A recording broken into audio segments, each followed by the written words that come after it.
Welcome to the Edge of Greatness podcast. For somebody who's maybe trying to make changes to grow, because anyone who's on the pursuit of excellence, who's trying to achieve a higher level, there's always going to be changes that need to be made. So how do we start to recognize where our flaws are or where we are falling short and make some of those adjustments so that we can become better? Well, it starts with what you just said. First of all, is you need to work on your self-awareness. And for me, self-awareness certainly is going to be in tune with the things that I believe I do well. You know, where are my natural strengths and my gifts? What are my dreams and my ambitions? Most people they coin that the good stuff. And I'm intentionally saying that with air quotes because I don't believe that this stuff is good or bad, but just for reference for your listeners, that's usually the stuff people consider good and positive. But it's also having the courage and humility to look on the other side of the curtain and be able to openly acknowledge, what are my shortcomings? What are my flaws? Where are my weaknesses? Where are my best opportunities for growth? What are my biggest fears? What are my biggest insecurities? And that's what most people would label the bad stuff or the negative stuff. But I don't look at it that way. I think it's, you need to put equal importance on both. And many times, in order to see things accurately and to make an accurate self-evaluation, you need the help of others. You know, you can't see your own blind spots. That's why they're called blind spots. But if you can recruit somebody that cares about you and knows you well, they can help you see these things. They can help you say, you know, Alan, you often get emotionally charged during an argument or a disagreement, and you kind of dominate the conversation. You're not a very good listener. And that's something I've had several people tell me, you know, several years ago when I really started to do this work. And that was really helpful because I couldn't see that in the way that I was looking at the world. So I think it's important to have people help you see that side.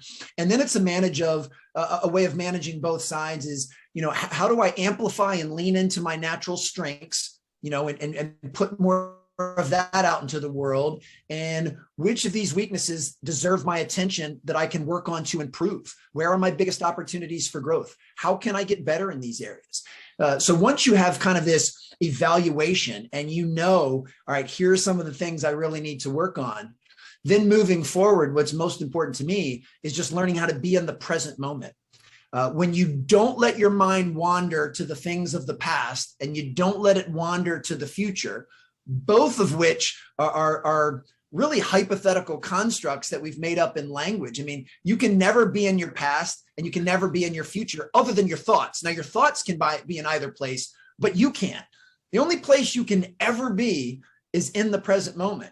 So I try to align my mind and my body and my heart to be in the present moment as often as possible and as consistently as possible. And that's arguably my biggest challenge every day, is being present.